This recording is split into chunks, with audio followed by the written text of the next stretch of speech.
2 Samuel 15. After this, Absalom got himself a chariot and horses, and 50 men to run before him. And Absalom used to rise early and stand beside the way of the gate. And when any man had a dispute to come before the king for judgment, Absalom would call to him and say, "From what city are you?" And when he said, "Your servant is of such and such a tribe in Israel," Absalom would say to him, "See, your claims are good and right, but there is no man designated by the king to hear you." Then Absalom would say, "Oh, that I were judge in the land. Then every man with a dispute or cause might come to me, and I would give him justice." And whenever a man came near to pay homage to him, he would put out his hand and take hold of him and kiss him. Thus Absalom did to all of Israel who came to the king for judgment. So Absalom stole the hearts of the men of Israel. And at the end of 4 years, Absalom said to the king, "Please, let me go and pay my vow, which I have vowed to the Lord in Hebron. For your servant vowed a vow while I lived at Geshur in Aram, saying, 'If the Lord will indeed bring me back to Jerusalem, then I will offer worship to the Lord.'" The king said to him, "Go in peace." So he arose and went to Hebron. But Absalom sent secret messengers throughout all the tribes of Israel, saying, "As soon as you hear the sound of the trumpet, then say, 'Absalom is king at Hebron.'" With Absalom went 200 men from Jerusalem who were invited guests, and they went in their innocence and knew nothing. And while Absalom was offering the sacrifices, he sent for Ahithophel, the Gilonite, David's counselor, from his city Gilo. And the conspiracy grew strong, and the people with Absalom kept increasing. And a messenger came to David, saying, "The hearts of the men of Israel have gone after Absalom." Then David said to all his servants who were with him at Jerusalem, "Arise, and let us flee, or else there will be no escape for us from Absalom. Go quickly, lest he overtake us quickly and bring down ruin on us and strike the city with the edge of the sword." And the king's servants said to the king, "Behold, your servants are ready to do whatever my lord the king decides." So the king went out and all his household after him. And the king left 10 concubines to keep the house. And the king went out and all the people after him, and they halted at the last house. And all his servants passed by him, and all the Kerethites, and all the Pelethites, and all the 600 Gittites who had followed him from Gath, passed on before the king. Then the king said to Ittai the Gittite, "Why do you also go with us? Go back and stay with the king, for you are a foreigner, and also an exile from your home. You came only yesterday, and shall I today make you wander about with us, since I go, I know not where? Go back, and take your brothers with you, and may the Lord show steadfast love and faithfulness to you." But Ittai answered the king, "As the Lord lives, and as my lord the king lives, wherever my lord the king shall be, whether for death or for life, there also will your servant be." And David said to Ittai, "Go then, pass on." So Ittai the Gittite passed on with all his men and all the little ones who were with him. And all the land wept aloud as all the people passed by. And the king crossed the brook Kidron, and all the people passed on toward the wilderness. And Abiathar came up, and behold, Zadok came also with all the Levites, bearing the ark of the covenant of God. And they set down the ark of God until the people had all passed out of the city. Then the king said to Zadok, "Carry the ark of God back into the city. If I find favor in the eyes of the Lord, he will bring me back and let me see both it and his dwelling place. But if he says, 'I have no pleasure in you,' behold, here I am. Let him do to me what seems good to him." The king also said to Zadok the priest, "Are you not a seer? Go back to the city in peace with your 2 sons, Ahimaaz your son, and Jonathan the son of Abiathar. See, I will wait at the fords of the wilderness until word comes from you to inform me." So Zadok and Abiathar carried the ark of God back to Jerusalem, and they remained there. But David went up the ascent of the Mount of Olives, weeping as he went, barefoot and with his head covered. And all the people who were with him covered their heads, and they went up weeping as they went. And it was told David, Ahithophel is among the conspirators with Absalom. And David said, O Lord, please turn the counsel of Ahithophel into foolishness. While David was coming to the summit, where God was worshipped, behold, Hushai the Archite came to meet him, with his coat torn and dirt on his head. David said to him, If you go on with me, you will be a burden to me. But if you return to the city and say to Absalom, I will be your servant, O king, as I have been your father's servant in time past, so now I will be your servant. Then you will defeat for me the counsel of Ahithophel. Are not Zadok and Abiathar the priests with you there? So whatever you hear from the king's house, tell it to Zadok and Abiathar the priests. Behold, their 2 sons are with them there, Ahimaaz, Zadok's son, and Jonathan, Abiathar's son, and by them you shall send to me everything you hear. So Hushai, David's friend, came into the city, just as Absalom was entering Jerusalem.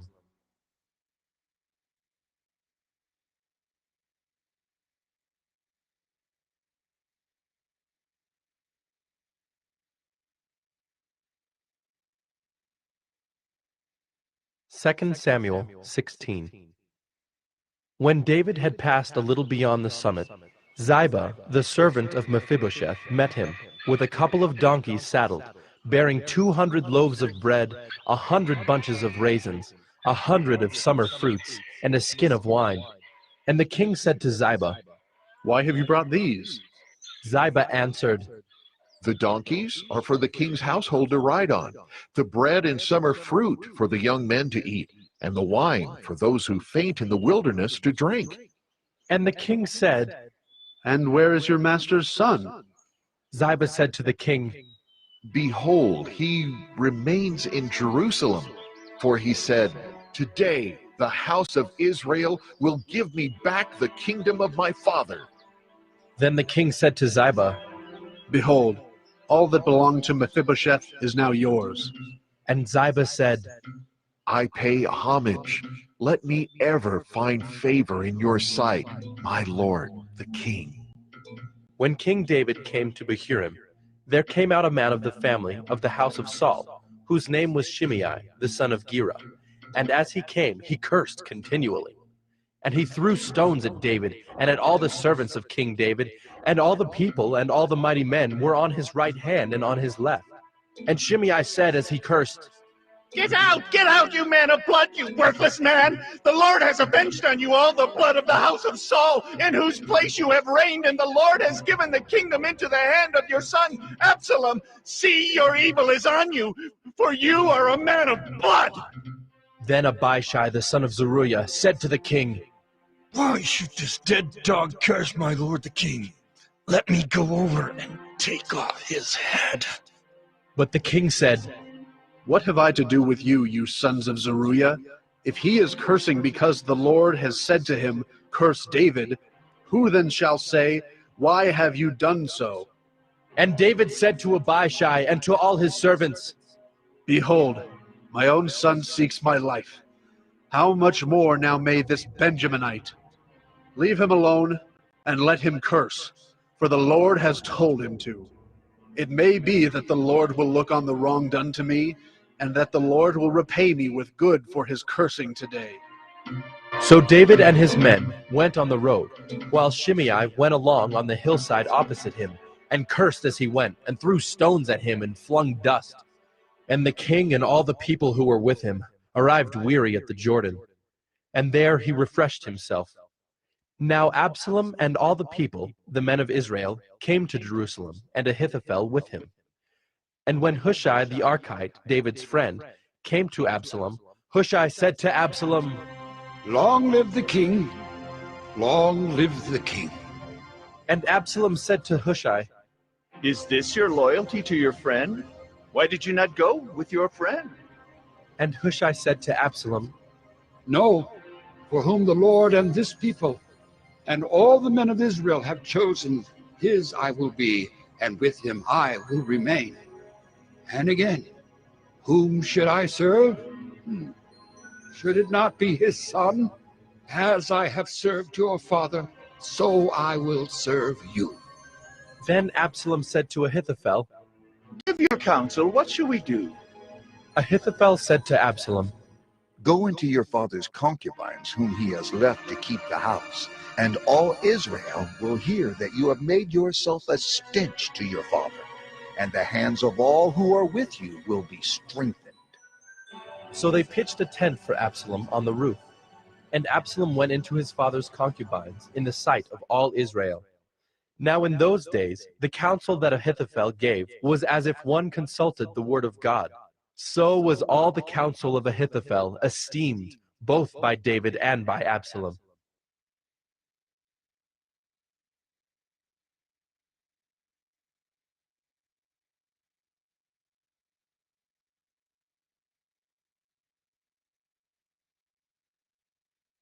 Second Samuel 17. Moreover, Ahithophel said to Absalom, Let me choose 12,000 men, and I will arise and pursue David tonight. I will come upon him while he is weary and discouraged, and throw him into a panic. And all the people who are with him will flee. I will strike down only the king, and I will bring all the people back to you as a bride comes home to her husband. You seek the life of only one man, and all the people will be at peace. And the advice seemed right in the eyes of Absalom and all the elders of Israel. Then Absalom said, Call Hushai the Archite also, and let us hear what he has to say. And when Hushai came to Absalom, Absalom said to him, Thus has Ahithophel spoken. Shall we do as he says? If not, you speak. Then Hushai said to Absalom, This time the counsel that Ahithophel has given is not good. Hushai said, You know that your father and his men are mighty men, and that they are enraged like a bear robbed of her cubs in the field. Besides, your father is expert in war. He will not spend the night with the people. Behold, even now he has hidden himself in one of the pits or in some other place. And as soon as some of the people fall at the first attack, whoever hears it will say, There has been a slaughter among the people who follow Absalom. Then even the valiant man, whose heart is like the heart of a lion, will utterly melt with fear, for all Israel knows that your father is a mighty man, and that those who are with him are valiant men. But my counsel is that all Israel be gathered to you, from Dan to Beersheba, as the sand by the sea for multitude, and that you go to battle in person. So we shall come upon him in some place where he is to be found, and we shall light upon him as the dew falls on the ground, and of him and all the men with him not one will be left. If he withdraws into a city, then all Israel will bring ropes to that city, and we shall drag it into the valley until not even a pebble is to be found there. And Absalom and all the men of Israel said, The counsel of Hushai the Archite is better than the counsel of Ahithophel. For the Lord had ordained to defeat the good counsel of Ahithophel, so that the Lord might bring harm upon Absalom. Then Hushai said to Zadok and Abiathar the priests, Thus and so did Ahithophel counsel Absalom and the elders of Israel, and thus and so have I counseled. Now, therefore, send quickly and tell David, Do not stay tonight at the fords of the wilderness, but by all means pass over, lest the king and all the people who are with him be swallowed up. Now Jonathan and Ahimaaz were waiting at Enrogel. A female servant was to go and tell them, and they were to go and tell King David, for they were not to be seen entering the city. But a young man saw them and told Absalom.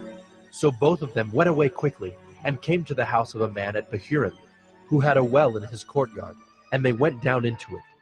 And the woman took and spread a covering over the well's mouth, and scattered grain on it, and nothing was known of it. When Absalom's servants came to the woman at the house, they said, Where are Ahimaaz and Jonathan? And the woman said to them, They have gone over the brook of water. And when they had sought and could not find them, they returned to Jerusalem. After they had gone, the men came up out of the well, and went and told King David. They said to David, Arise, and go quickly over the water, for thus and so has Ahithophel counseled against you. Then David arose, and all the people who were with him, and they crossed the Jordan. By daybreak, not one was left who had not crossed the Jordan. When Ahithophel saw that his counsel was not followed, he saddled his donkey and went off home to his own city. He set his house in order and hanged himself, and he died and was buried in the tomb of his father. Then David came to Mahanaim, and Absalom crossed the Jordan with all the men of Israel. Now Absalom had set Amasa over the army instead of Joab. Amasa was the son of a man named Ithra the Ishmaelite, who had married Abigail, the daughter of Nahash, sister of Zeruiah, Joab's mother. And Israel and Absalom encamped in the land of Gilead.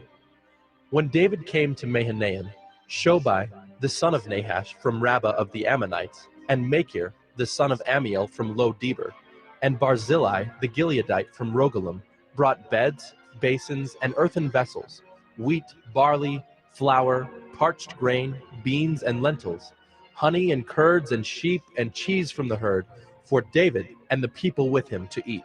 For they said, The people are hungry and weary and thirsty in the wilderness.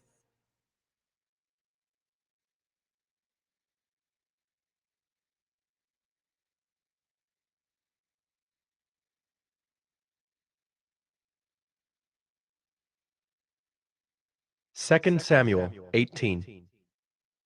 Then David mustered the men who were with him, and set over them commanders of thousands and commanders of hundreds. And David sent out the army, 1/3 under the command of Joab, 1/3 under the command of Abishai the son of Zeruiah, Joab's brother, and 1/3 under the command of Ittai the Gittite. And the king said to the men, I myself will also go out with you. But the men said, You shall not go out, for if we flee, they will not care about us. If half of us die, they will not care about us.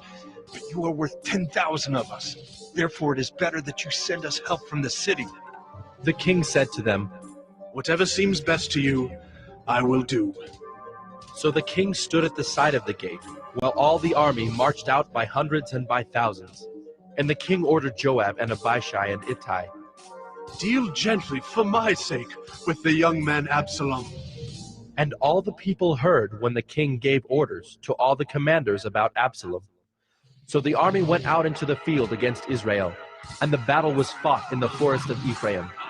And the men of Israel were defeated there by the servants of David, and the loss there was great on that day, 20,000 men. The battle spread over the face of all the country, and the forest devoured more people that day than the sword. And Absalom happened to meet the servants of David. Absalom was riding on his mule, and the mule went under the thick branches of a great oak, and his head caught fast in the oak, and he was suspended between heaven and earth, while the mule that was under him went on. And a certain man saw it, and told Joab, Behold, I saw Absalom hanging in an oak. Joab said to the man who told him, What? You saw him? Why then did you not strike him there to the ground? I would have been glad to give you 10 pieces of silver and a belt.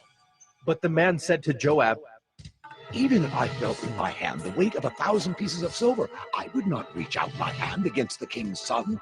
For in our hearing the king commanded you and Abishai and Ittai, for my sake protect the young man Absalom. On the other hand, if I had dealt treacherously against his life, and there is nothing hidden from the king, then you yourself would have stood aloof. Joab said, I will not waste time like this with you. And he took 3 javelins in his hand, and thrust them into the heart of Absalom while he was still alive in the oak. And 10 young men, Joab's armor-bearers, surrounded Absalom and struck him and killed him. Then Joab blew the trumpet, and the troops came back from pursuing Israel, for Joab restrained them. And they took Absalom and threw him into a great pit in the forest, and raised over him a very great heap of stones. And all Israel fled, everyone to his own home. Now Absalom in his lifetime had taken and set up for himself the pillar that is in the king's valley, for he said, I have no son to keep my name in remembrance. He called the pillar after his own name, and it is called Absalom's monument to this day. Then Ahimaaz the son of Zadok said, Let me run and carry news to the king that the Lord has delivered him from the hand of his enemies. And Joab said to him, You are not to carry news today. You may carry news another day, but today you shall carry no news, because the king's son is dead. Then Joab said to the Cushite, Go, tell the king what you have seen. The Cushite bowed before Joab and ran. Then Ahimaaz the son of Zadok said again to Joab, Come what may, let me also run after the Cushite. And Joab said, Why will you run, my son, seeing that you will have no reward for the news? Come what may, he said, I will run. So he said to him, Run! Then Ahimaaz ran by the way of the plain, and outran the Cushite. Now David was sitting between the two gates, and the watchman went up to the roof of the gate by the wall. And when he lifted up his eyes and looked, he saw a man running alone. The watchman called out and told the king. And the king said, If he is alone, there is news in his mouth. And he drew nearer and nearer. The watchman saw another man running, and the watchman called to the gate and said, See, another man running alone. The king said, He also brings news. The watchman said, I think the running of the first is like the running of Ahimaaz, the son of Zadok. And the king said, He is a good man and comes with good news. Then Ahimaaz cried out to the king, All is well. And he bowed before the king with his face to the earth, and said, Blessed be the Lord your God, who has delivered up the men who raised their hand against my lord the king. And the king said, Is it well with the young man Absalom? Ahimaaz answered, When Joab sent the king's servant, your servant, I saw a great commotion, but I do not know what it was. And the king said, Turn aside and stand here. So he turned aside and stood still. And behold, the Cushite came, and the Cushite said, Good news for my lord the king, for the Lord has delivered you this day from the hand of all who rose up against you. The king said to the Cushite, Is it well with the young man Absalom? And the Cushite answered, May the enemies of my lord the king and all who rise up against you for evil be like that young man. And the king was deeply moved, and went up to the chamber over the gate, and wept. And as he went, he said, Oh, my son Absalom, my son Absalom. Would I had died instead of you, O Absalom. My son, my son!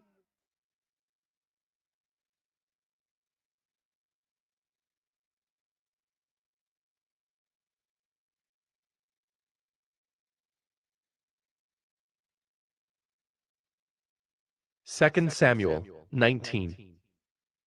It was told Joab, Behold, the king is weeping and mourning for Absalom. So the victory that day was turned into mourning for all the people, for the people heard that day. The king is grieving for his son. And the people stole into the city that day, as people steal in who are ashamed when they flee in battle. The king covered his face, and the king cried with a loud voice, Oh, my son Absalom! Oh, Absalom! My son! My son! Then Joab came into the house to the king and said, You have today covered with shame the faces of all your servants, who have this day saved your life, and the lives of your sons and your daughters, and the lives of your wives and your concubines, because you love those who hate you, and hate those who love you. For you have made it clear today that commanders and servants are nothing to you. For today, I know that if Absalom were alive, and all of us were dead today, then you would be pleased. Now therefore arise, go out and speak kindly to your servants, for I swear by the Lord, if you do not go, not a man will stay with you this night, and this will be worse for you than all the evil that has come upon you from your youth until now. Then the king arose and took his seat in the gate, and the people were all told, Behold, the king is sitting in the gate. And all the people came before the king. Now Israel had fled, every man to his own home. And all the people were arguing throughout all the tribes of Israel, saying, The king delivered us from the hand of our enemies, and saved us from the hand of the Philistines.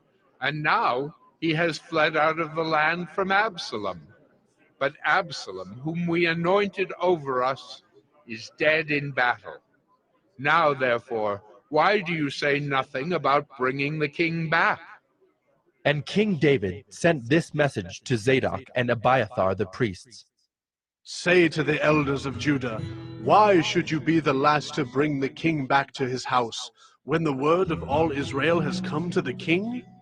You are my brothers, you are my bone and my flesh.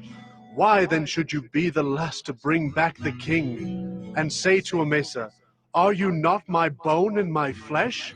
God do so to me and more also, if you are not commander of my army from now on in place of Joab." And he swayed the heart of all the men of Judah as one man, so that they sent word to the king, "Return, both you and all your servants." So the king came back to the Jordan, and Judah came to Gilgal to meet the king and to bring the king over the Jordan. And Shimei, the son of Gera the Benjaminite from Bahurim, hurried to come down with the men of Judah to meet King David. And with him were 1,000 men from Benjamin. And Ziba, the servant of the house of Saul, with his 15 sons and his 20 servants, rushed down to the Jordan before the king.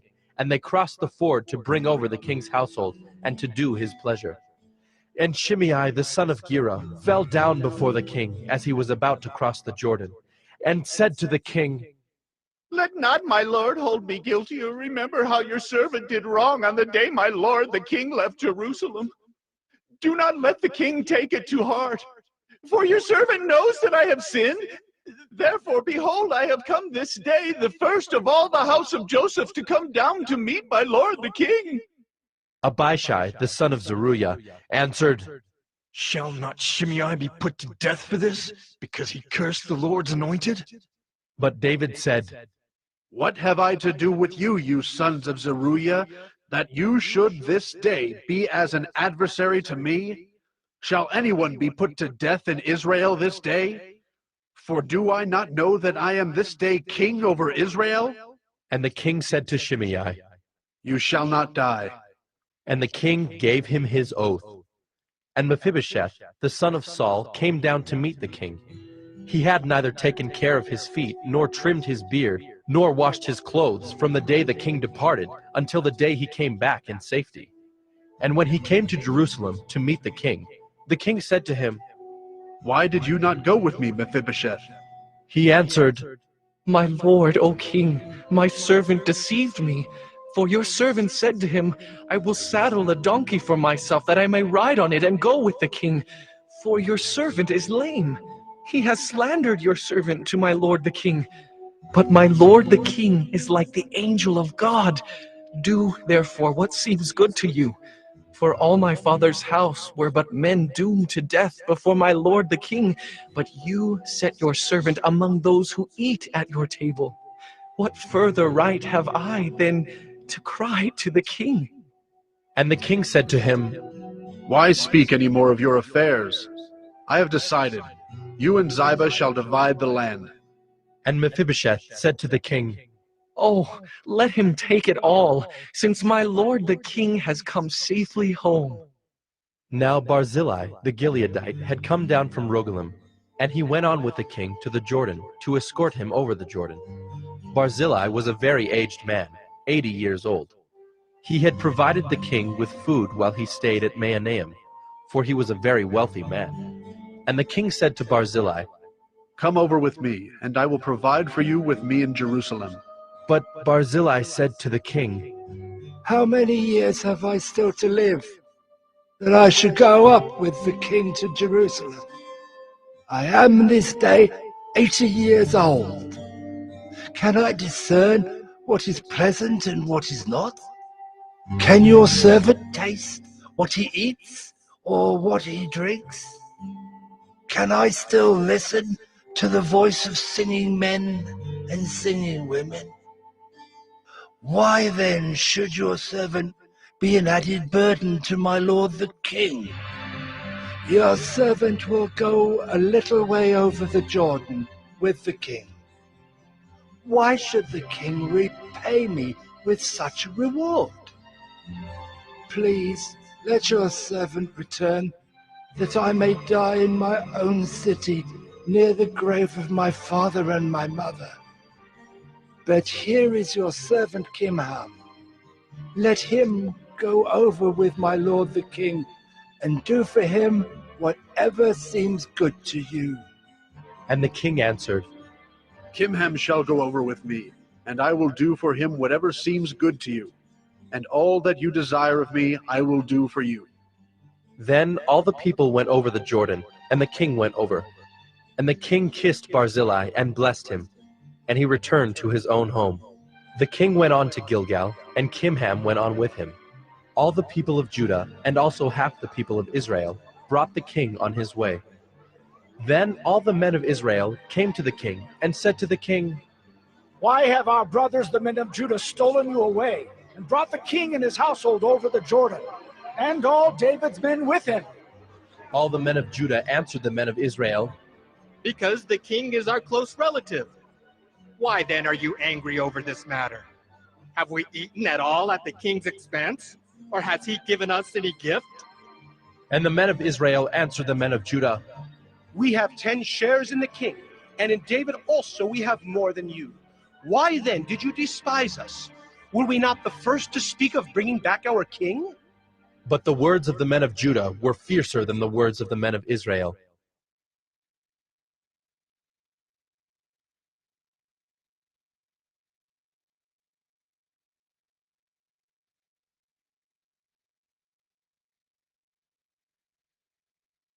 Second Samuel 20. Now there happened to be there a worthless man, whose name was Sheba, the son of Bichri, a Benjaminite. And he blew the trumpet and said, We have no portion in David, and we have no inheritance in the son of Jesse. Every man to his tents, O Israel! So all the men of Israel withdrew from David and followed Sheba, the son of Bichri. But the men of Judah followed their king steadfastly from the Jordan to Jerusalem. And David came to his house at Jerusalem. And the king took the 10 concubines whom he had left to care for the house, and put them in a house under guard, and provided for them, but did not go into them. So they were shut up until the day of their death, living as if in widowhood. Then the king said to Amasa, Call the men of Judah together to me within 3 days, and be here yourself. So Amasa went to summon Judah, but he delayed beyond the set time that had been appointed him. And David said to Abishai, Now Sheba, the son of Bichri, will do us more harm than Absalom. Take your lord's servants and pursue him, lest he get himself to fortified cities and escape from us. And there went out after him Joab's men, and the Kerethites and the Pelethites, and all the mighty men. They went out from Jerusalem to pursue Sheba, the son of Bichri. When they were at the great stone that is in Gibeon, Amasa came to meet them. Now Joab was wearing a soldier's garment, and over it was a belt with a sword in its sheath, fastened on his thigh. And as he went forward, it fell out. And Joab said to Amasa, Is it well with you, my brother? And Joab took Amasa by the beard with his right hand to kiss him. But Amasa did not observe the sword that was in Joab's hand.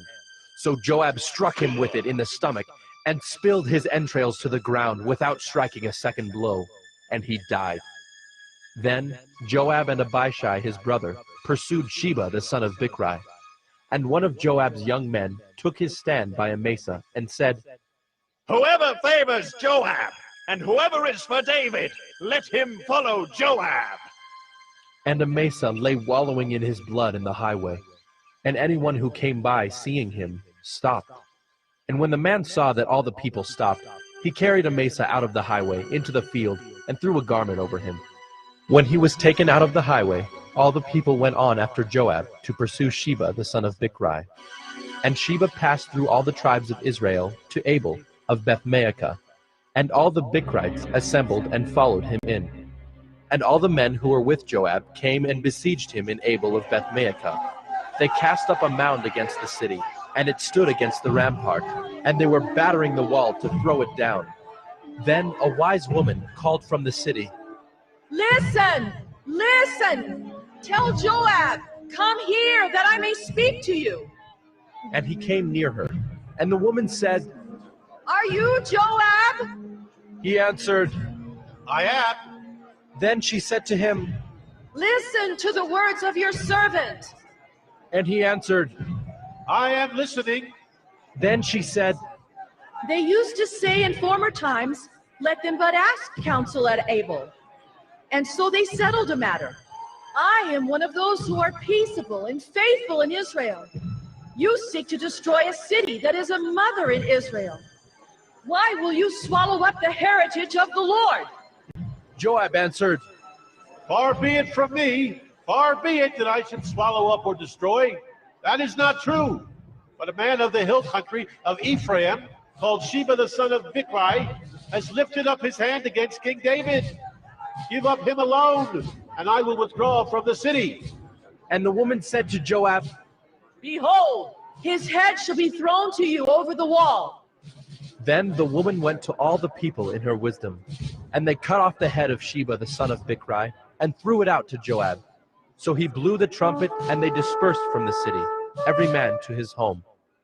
And Joab returned to Jerusalem to the king.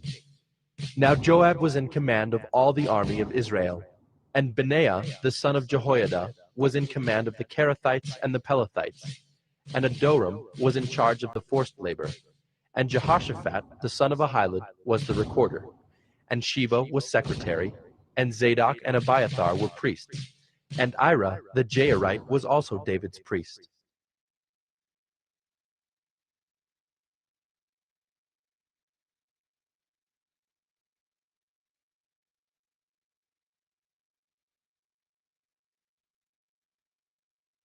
Second Samuel 21. Now there was a famine in the days of David for 3 years, year after year. And David sought the face of the Lord. And the Lord said, There is blood guilt on Saul and on his house, because he put the Gibeonites to death. So the king called the Gibeonites and spoke to them. Now the Gibeonites were not of the people of Israel, but of the remnant of the Amorites. Although the people of Israel had sworn to spare them, Saul had sought to strike them down in his zeal for the people of Israel and Judah. And David said to the Gibeonites, What shall I do for you, and how shall I make atonement, that you may bless the heritage of the Lord?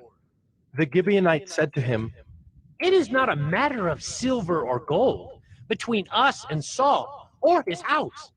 Neither is it for us to put any man to death in Israel. And he said, What do you say that I shall do for you? They said to the king, The man who consumed us and planned to destroy us, so that we should have no place in all the territory of Israel. Let 7 of his sons be given to us, so that we may hang them before the Lord at Gibeah of Saul, the chosen of the Lord. And the king said, I will give them. But the king spared Mephibosheth, the son of Saul's son, Jonathan, because of the oath of the Lord that was between them, between David and Jonathan, the son of Saul. The king took the 2 sons of Rizpah, the daughter of Aiah, whom she bore to Saul, Armoni and Mephibosheth, and the 5 sons of Merab, the daughter of Saul, whom she bore to Adriel, the son of Barzillai the Maholathite. And he gave them into the hands of the Gibeonites, and they hanged them on the mountain before the Lord, and the 7 of them perished together. They were put to death in the first days of harvest, at the beginning of barley harvest. Then Rizpah, the daughter of Aiah, took sackcloth and spread it for herself on the rock, from the beginning of harvest until rain fell upon them from the heavens. And she did not allow the birds of the air to come upon them by day, or the beasts of the field by night. When David was told what Rizpah, the daughter of Aiah, the concubine of Saul, had done, David went and took the bones of Saul and the bones of his son Jonathan from the men of Jabesh-Gilead, who had stolen them from the public square of Bethshan, where the Philistines had hanged them, on the day the Philistines killed Saul on Gilboa. And he brought up from there the bones of Saul and the bones of his son Jonathan, and they gathered the bones of those who were hanged. And they buried the bones of Saul and his son Jonathan in the land of Benjamin in Zelah, in the tomb of Kish his father. And they did all that the king commanded. And after that, God responded to the plea for the land. There was war again between the Philistines and Israel, and David went down together with his servants, and they fought against the Philistines. and David grew weary. And Ishbi-Benob, one of the descendants of the giants, whose spear weighed 300 shekels of bronze, and who was armed with a new sword, thought to kill David. But Abishai, the son of Zeruiah, came to his aid and attacked the Philistine and killed him. Then David's men swore to him, "You shall no longer go out with us to battle, lest you quench the lamp of Israel." After this, there was again war with the Philistines at Gob. Then Sibbecai, the Hushathite, struck down Saph, who was one of the descendants of the giants. And there was again war with the Philistines at Gob. And Elhanan, the son of Jaare-Oregim, the Bethlehemite, struck down Goliath the Gittite, the shaft of whose spear was like a weaver's beam. And there was again war at Gath, where there was a man of great stature, who had 6 fingers on each hand and 6 toes on each foot, 24 in number. And he also was descended from the giants. And when he taunted Israel, Jonathan, the son of Shimei, David's brother, struck him down. These 4 were descended from the giants in Gath, and they fell by the hand of David and by the hand of his servants.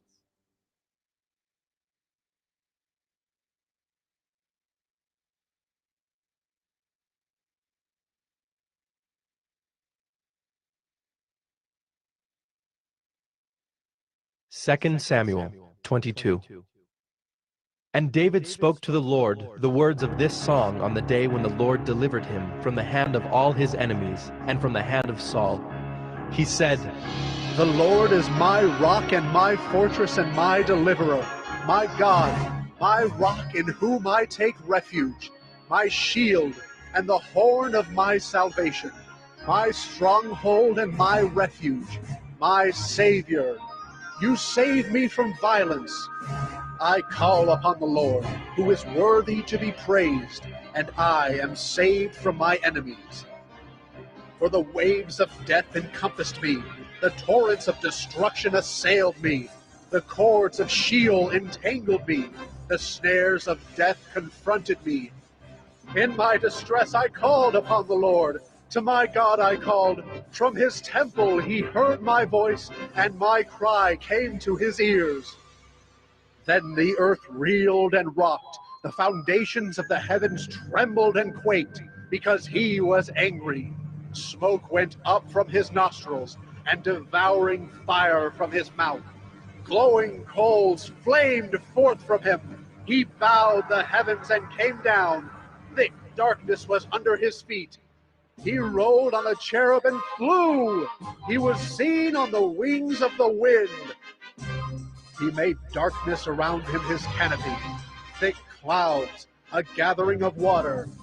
Out of the brightness before him, coals of fire flamed forth. The Lord thundered from heaven, and the Most High uttered his voice. And he sent out arrows and scattered them, lightning and routed them. Then the channels of the sea were seen. The foundations of the world were laid bare at the rebuke of the Lord, at the blast of the breath of his nostrils. He sent from on high. He took me. He drew me out of many waters. He rescued me from my strong enemy, from those who hated me, for they were too mighty for me. They confronted me in the day of my calamity, but the Lord was my support. He brought me out into a broad place. He rescued me because he delighted in me. The Lord dealt with me according to my righteousness. According to the cleanness of my hands, he rewarded me. For I have kept the ways of the Lord, and have not wickedly departed from my God. For all his rules were before me, and from his statutes I did not turn aside. I was blameless before him, and I kept myself from guilt. And the Lord has rewarded me according to my righteousness, according to my cleanness in his sight. With the merciful you show yourself merciful. With the blameless man you show yourself blameless. With the purified you deal purely, and with the crooked you make yourself seem tortuous. You save a humble people, but your eyes are on the haughty to bring them down. For you are my lamp, O Lord. and my God lightens my darkness. For by you I can run against a troop, and by my God I can leap over a wall. This God, his way is perfect. The word of the Lord proves true. He is a shield for all those who take refuge in him. For who is God but the Lord? And who is a rock except our God? This God is my strong refuge and has made my way blameless. He made my feet like the feet of a deer and set me secure on the heights. He trains my hands for war so that my arms can bend a bow of bronze.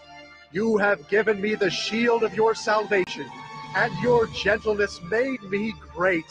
You gave a wide place for my steps under me, and my feet did not slip. I pursued my enemies and destroyed them, and did not turn back until they were consumed. I consumed them. I thrust them through so that they did not rise. They fell under my feet. For you equipped me with strength for the battle. You made those who rise against me sink under me. You made my enemies turn their backs to me, those who hated me, and I destroyed them. They looked, but there was none to save. They cried to the Lord, but he did not answer them. I beat them fine as the dust of the earth. I crushed them and stamped them down like the mire of the streets. You delivered me from strife with my people. You kept me as the head of the nations. People whom I had not known served me. Foreigners came cringing to me. As soon as they heard of me, they obeyed me. Foreigners lost heart and came trembling out of their fortresses. The Lord lives, and blessed be my rock, and exalted be my God, the rock of my salvation, the God who gave me vengeance and brought down peoples under me, who brought me out from my enemies. You exalted me above those who rose against me. You delivered me from men of violence. For this I will praise you, O Lord, among the nations, and sing praises to your name. Great salvation he brings to his king, and shows steadfast love to his anointed, to David and his offspring forever.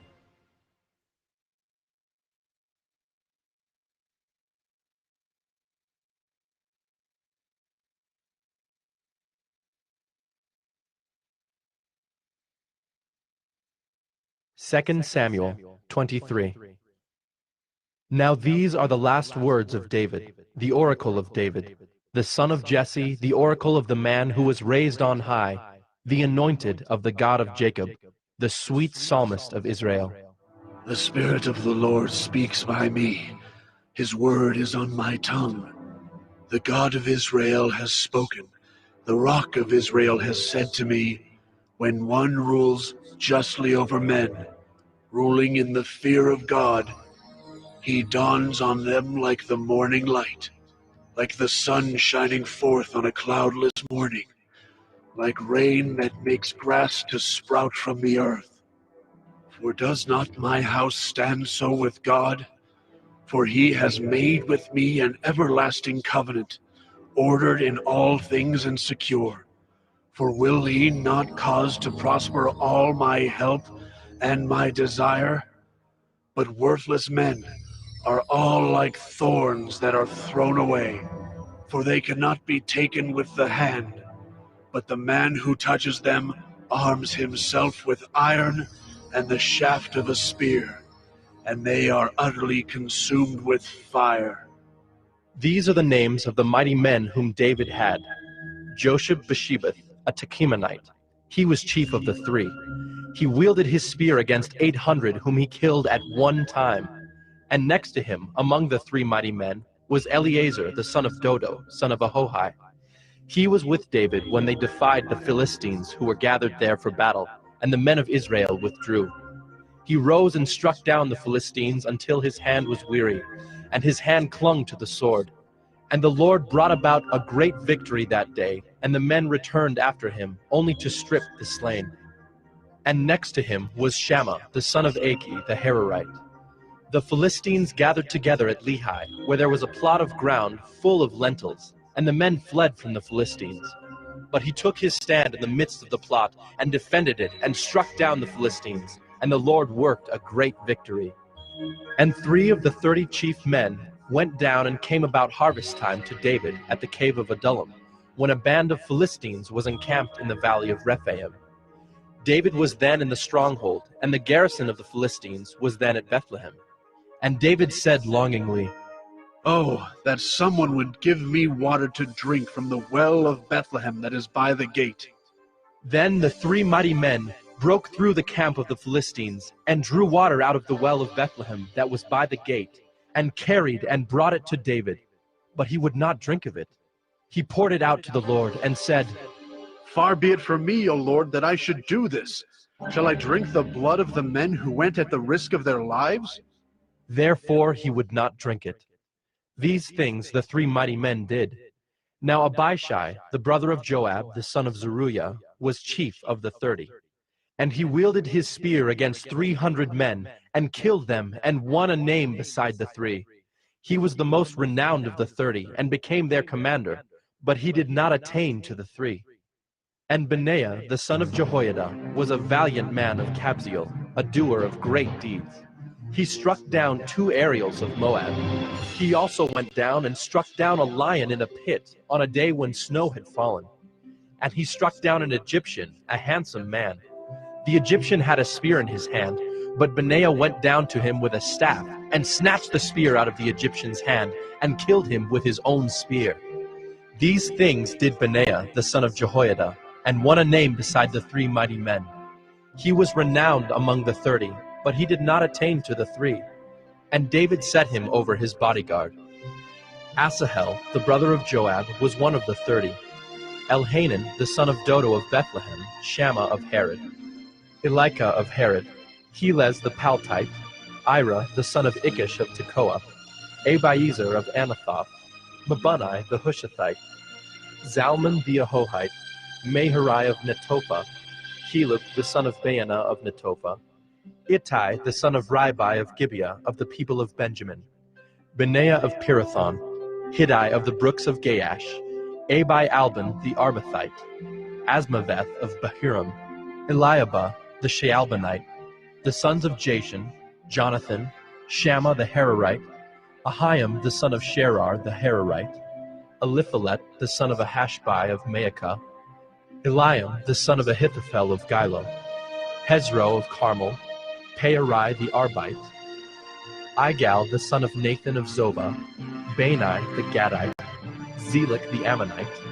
Naharai of Beeroth, the armor-bearer of Joab, the son of Zeruiah, Ira the Ithrite, Gareb the Ithrite, Uriah the Hittite, 37 in all.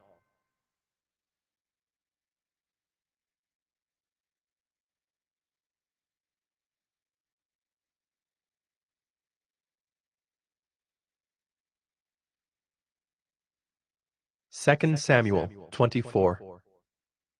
Again, the anger of the Lord was kindled against Israel, and he incited David against them, saying, "Go, number Israel and Judah."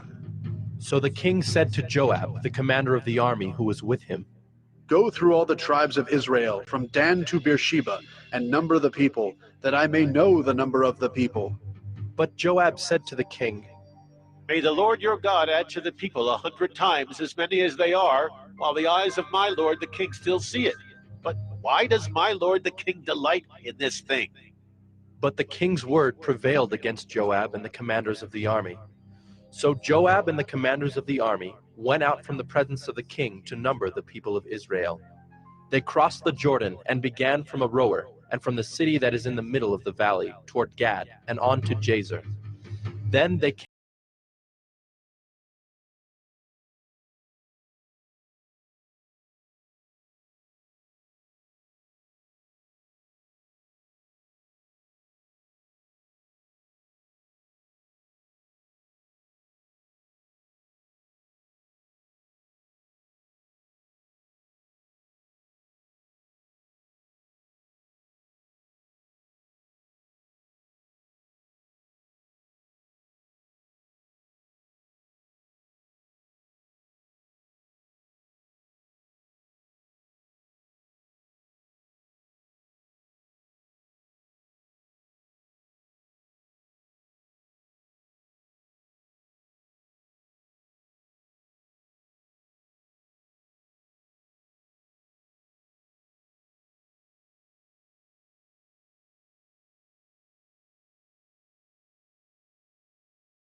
3 years of famine come to you in your land? Or will you flee 3 months before your foes while they pursue you? Or shall there be 3 days pestilence in your land? Now consider and decide what answer I shall return to him who sent me. Then David said to Gad, I am in great distress. Let us fall into the hand of the Lord, for his mercy is great.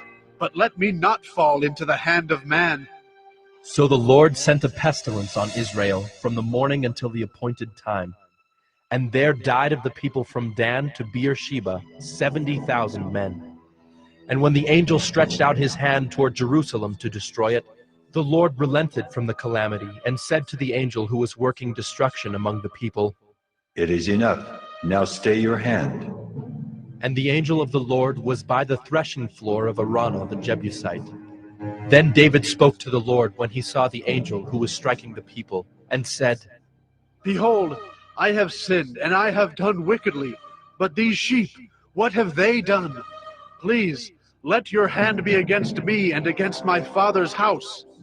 And Gad came that day to David, and said to him, Go up, raise an altar to the Lord on the threshing floor of Araunah the Jebusite.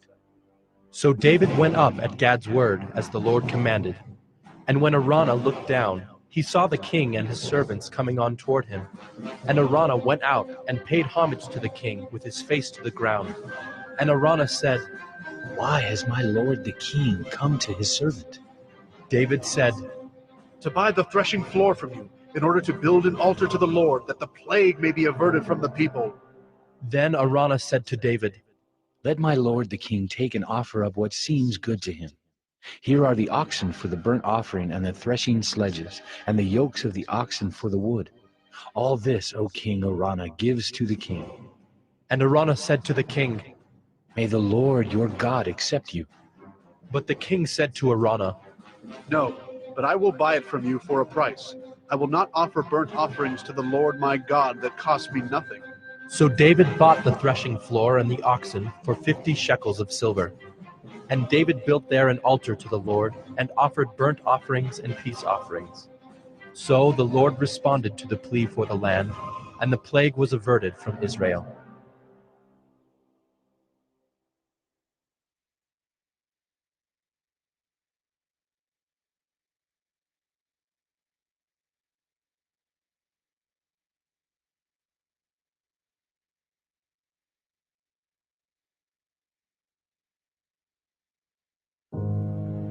The Bible contains the mind of God, the state of man, the way of salvation, the doom of sinners, and the happiness of believers.